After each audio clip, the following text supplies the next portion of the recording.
Tapos ka dyan, natamaan ka ng ilasin yan. Hindi pa yan, mamaya pa yan.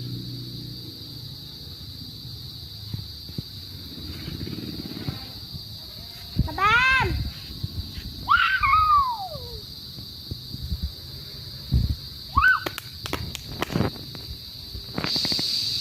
Sinusugod na tayo guys ng ibang bansa, nagpapadala sila ng drone.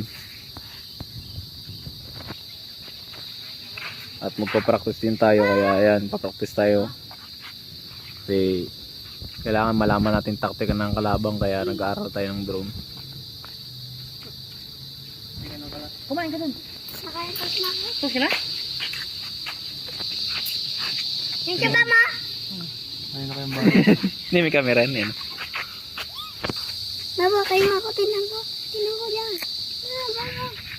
Oh, yan, dito kami ngayon.